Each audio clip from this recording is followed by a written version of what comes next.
Okay, YouTube says that I'm live here at 2:15 a.m. on Sunday, the 30th of October. Gordon Causey, thanks for watching and engaging. If you put up some comments, they're always appreciated. If anyone comes on live and wants to say hi, please do.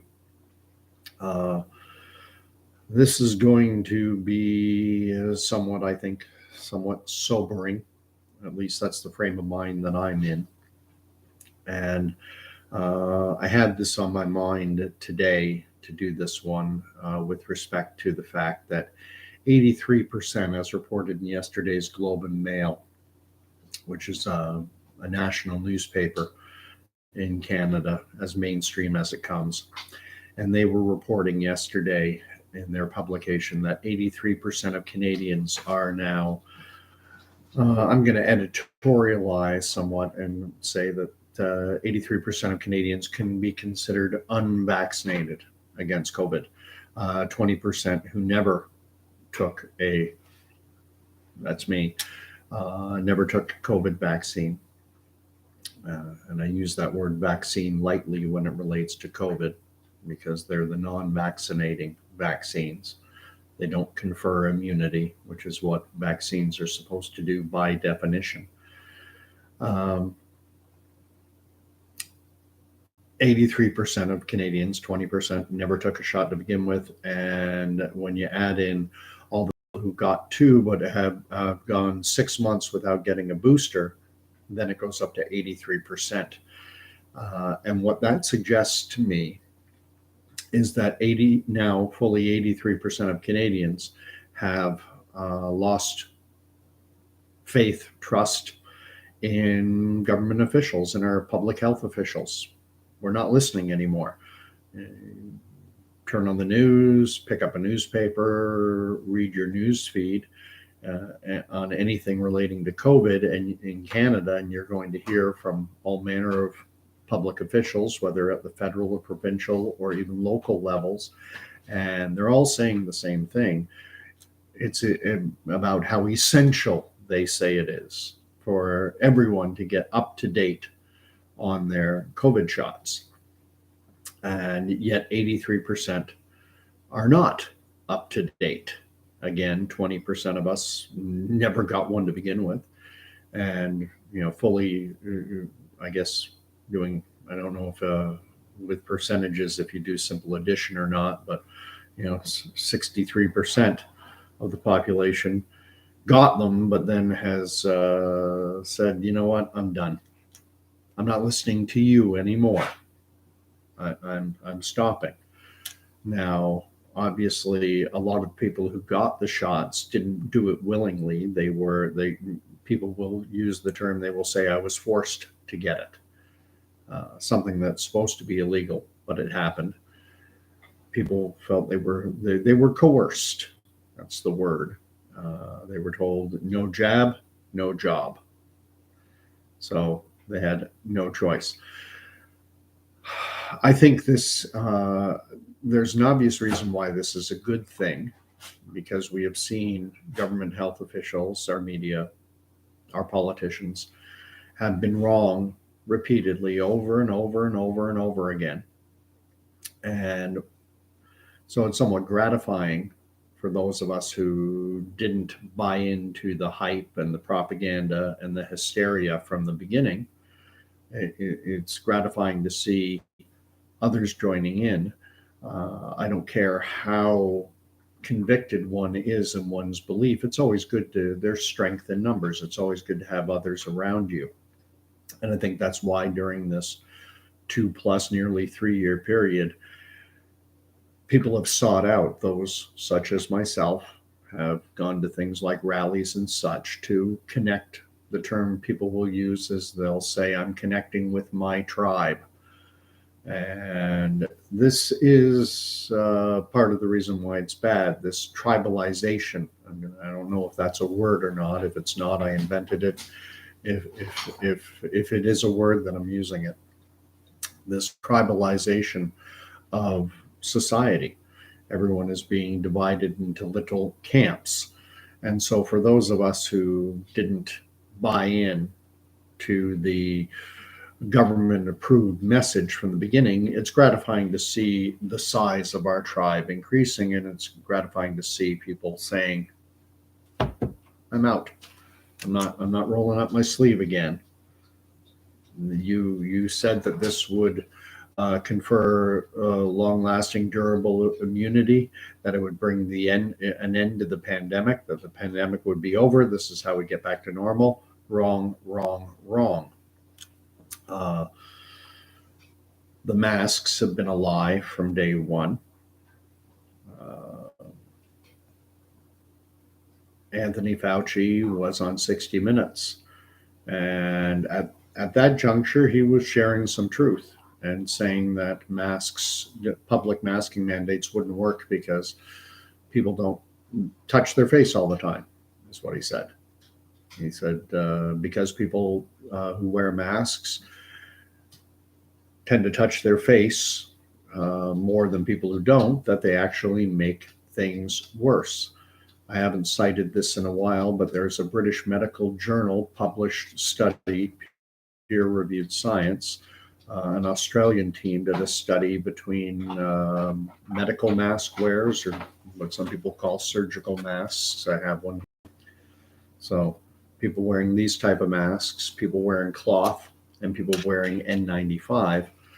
And they did a study, I think it was a 4-week period. And the people wearing the masks were wearing medical masks and cloth masks for 4 or more hours per day. And what their research found is that the people wearing the medical masks doubled the rate of increased their risk of developing a respiratory infection. SARS-CoV-2 is a respiratory infection. So you want to get infected?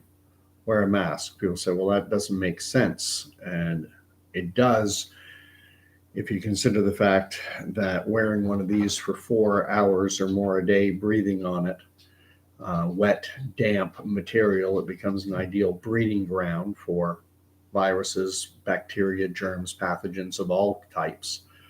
And then you touch it, which people do all the time, and then a casual wipe of the eyes, nose, mouth, bingo, presto, you're infected.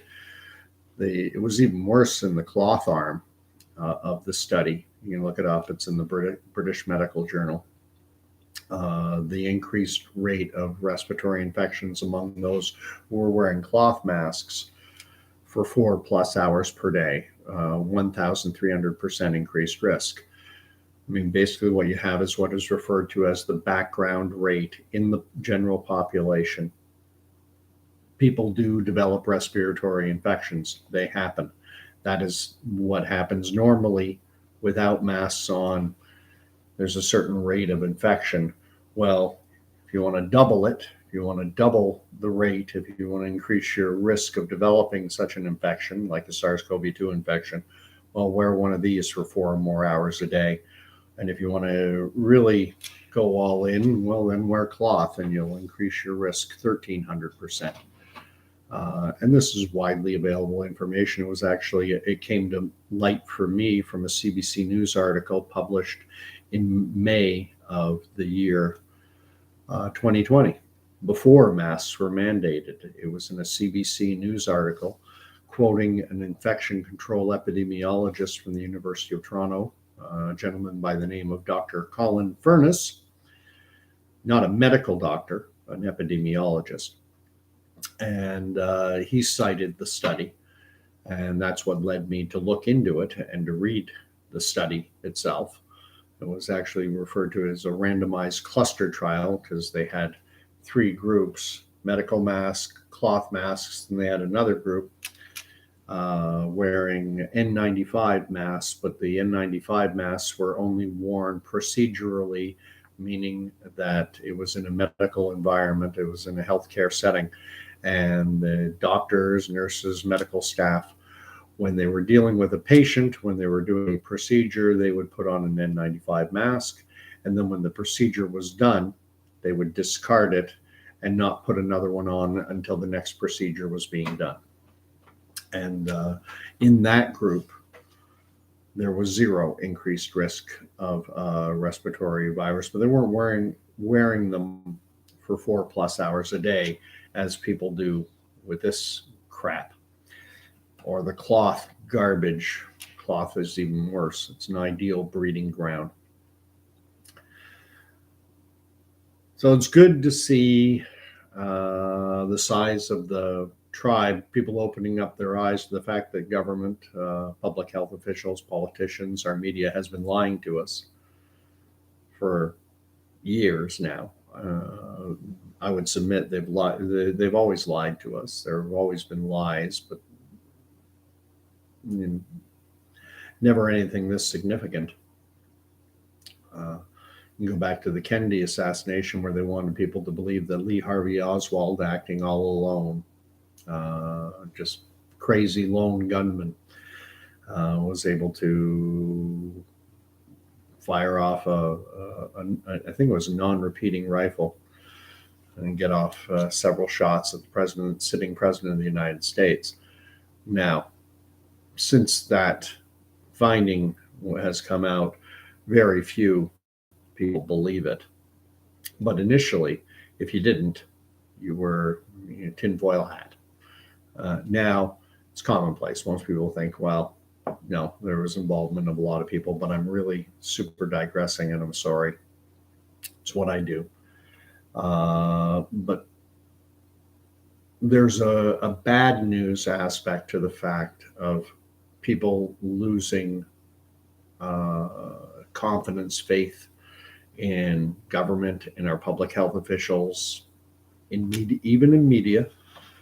And the bad news of that is this is something about, these are pillars, columns, if you will, that hold up our broader society. And there's always been an element, there always have been elements within the population that are distrusting of government, of media, of public health officials even. But it's always been a minority element, broad-based. There's been widespread acceptance. We tend to be believing, we tend to be trusting. Talking about Canadians, but it also applies to the United States and other Western countries. I'd say Canadians were high on the bar in terms of our willingness to be trusting and putting blind faith and obedience into things. Not 100%, not all the population, but the majority, the vast majority of us. And now the numbers indicating that 83% are more or less thumbing their nose to public health, and their exhortations is saying, now that's justified. They've been wrong. They've lied to us. And so, and the lies continue. They continue to tell us that the vaccines weren't rushed and that they went through the regular, phase 1, 2, 3, when they didn't. They didn't go through a phase 1 and then a phase 2 and then a phase 3. They went through one single trial. Both Moderna and Pfizer still haven't completed those single trials called phase 1, 2, 3 combined or concurrent. And so this creates an issue. If people lose faith in the broader structure of society, things can break down. I'm not suggesting that anything is going to happen imminent. When you look at people talk about the fall of the Roman Empire, it's not something that happened in a year or 5 or even 10. It was a slow erosion in that society, in that framework. That structure broke down, slowly decayed over generations. Ours has been decaying slowly over generations. Some might point back to the 60s. Some will go back even further. Some will go back into the 17 and 1800s and say it started there. I personally, my own view is that there's been a very, very slow, steady erosion That probably started in the 1500s or so, but it was a very slow, very almost imperceptible. And there would be periods where that decline would reverse. But then I would submit my view is that starting in around the 1960s, that's when we hit the slope and start going downhill at a much greater rate. And I think now we're seeing an even more accelerated rate. We can't even agree anymore on what a woman is in this world. A nominee for the Supreme Court of the United States says she's not qualified to tell the Senate committee that was questioning her. She wasn't qualified to say what a woman is, which, obviously that woman, she could have. She knows what a woman is, but in the political landscape that we're living in now, would not be prudent, because you'd have the woke mob screaming at you and maybe even being violent. So this is where we are. I was actually in a very good mood earlier when I saw that figure and started to piece things together and realized, hey, 83% of us now, 83% of Canadians are ignoring what that it had been 83% at the start. We might have avoided a lot of this, but at least better late than never. People are opening up their eyes and they're realizing what's going on, and they're no longer willing to put blind faith and trust in government officials who do not care about us. And but then there was some sobering news, and I've shared the link for it down below, from a scientific journal.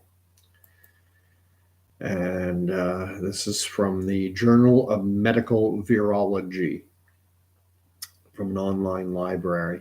And I'm not going to read it, but it refers to AMI, which stands for acute myocardial infarction, which is just fancy medical talk for a heart attack. When a doctor fills out a report on someone, I imagine they write down myocardial infarction. They don't write down heart attack. Heart attack is the popular term. And what they're talking about in this paper is the fact that during this most recent period of Omicron, that there's been a surge in acute myocardial infarctions, especially among younger people.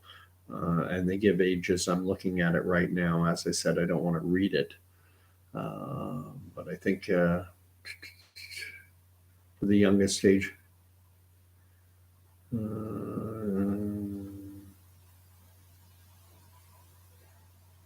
25 to 44 years of age, the excess death, defined as the difference between the observed and the predicted mortality rates, was most pronounced for the youngest, 25 to 44 aged decedents. I don't know exactly how to pronounce that. It's referring to the people who died.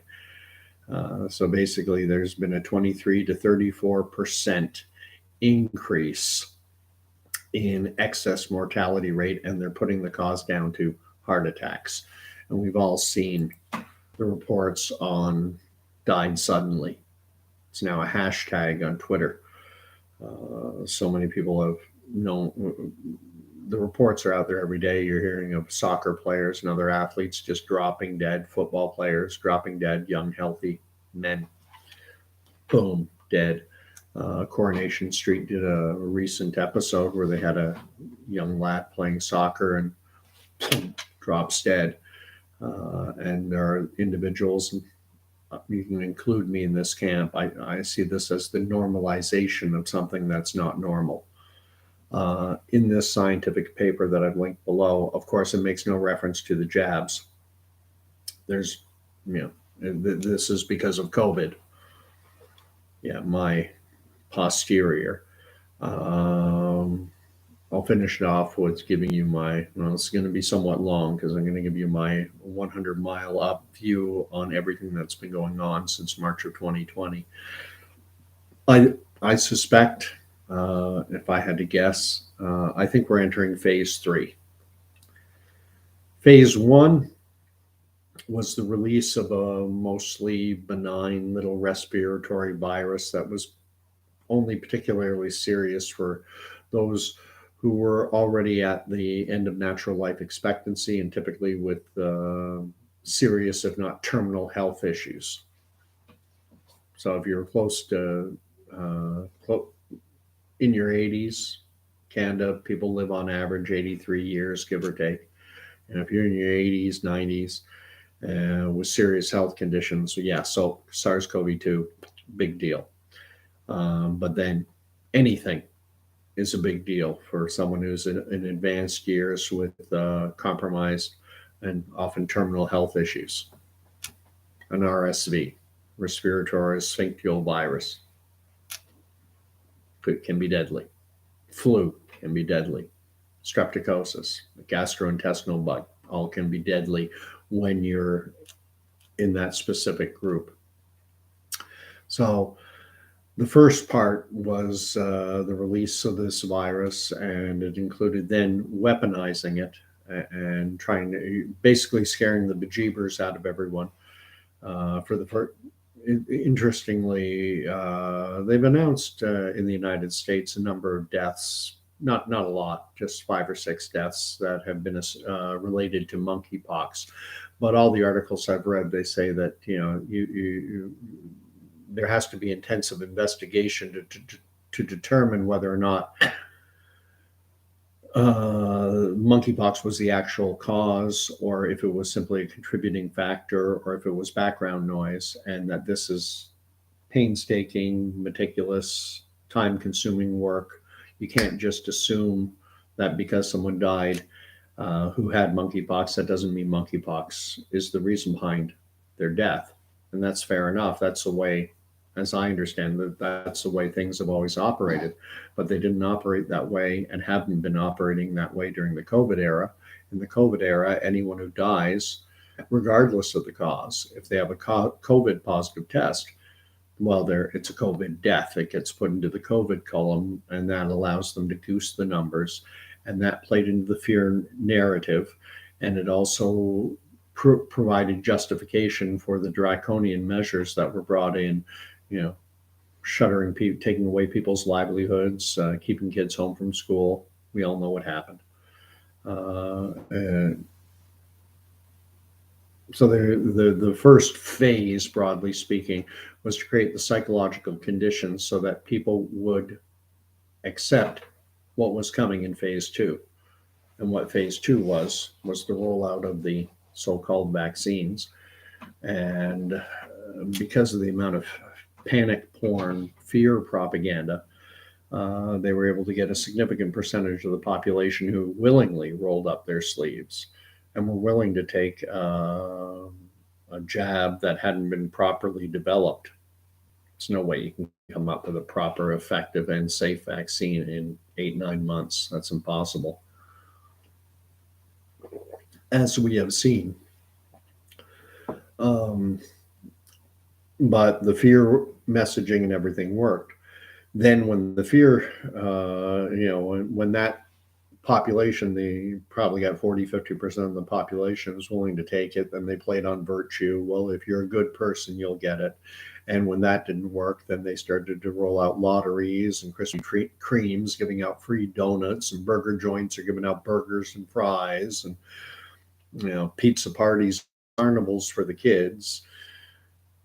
And then when that still left a significant percentage of the population unjabbed, then came the illegal coercive measures, which the climax of which was no jab, no job.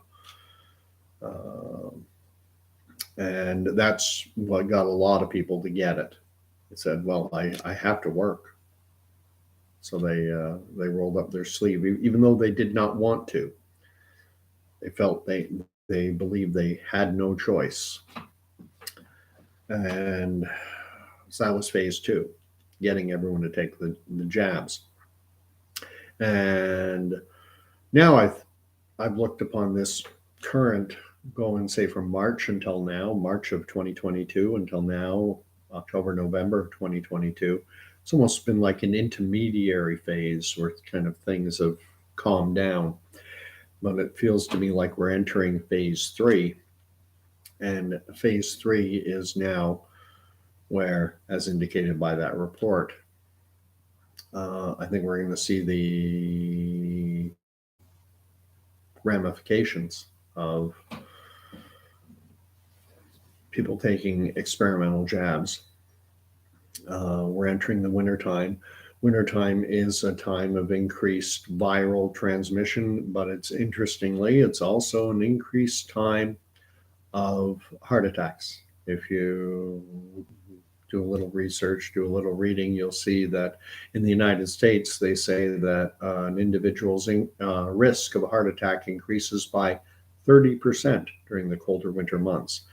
Now, if people are walking around who have a jab-induced weakened heart at a time when their risk of heart attack is already said to be increased in the United States by 30%, perhaps it's even higher here in Canada because we're colder.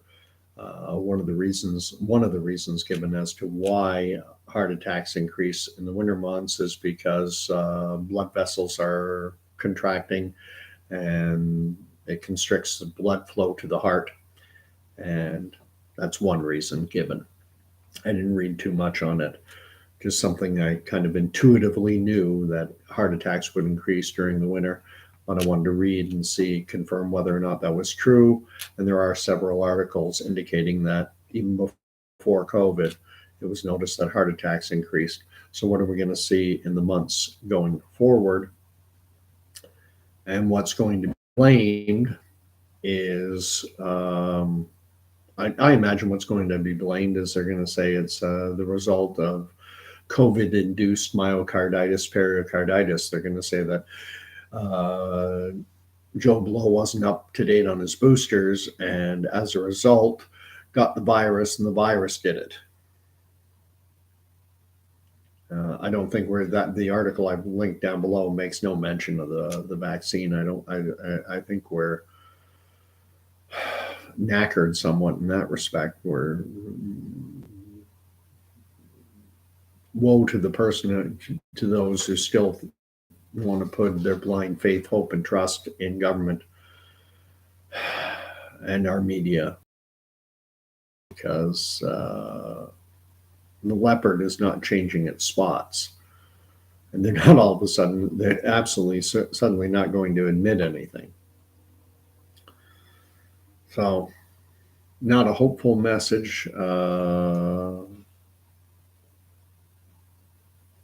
but I always have to go back to faith. We're not to live in a spirit of fear. Christians will know this. And if you're not a Christian, something you might want to look into. The Bible 365 times says to fear not. But at the same time, that doesn't mean you're not aware of what's going on. I mean, when David went into the valley to face Goliath, he knew what he was going up against. He picked up some stones for a slingshot. He knew the adversary, and he went out to face him. And these are things we're just simply I'm convinced we're simply just going to have to face this. That we're looking at what I believe is a very good chance this is going to be a very harsh winter. And if things do play out, if all of a sudden, our healthcare system may not be able to cope, our supply chains, our workplaces may not be able to cope. It's such a interconnected society, is so interconnected that you cannot pull away one part. It impacts everything. And There's a Chinese saying, or at least something that is purported to be a Chinese saying. I don't know whether it's actually factually true if it is or not, but it's very popular. And the saying is, may you live in interesting times. We're living in interesting times.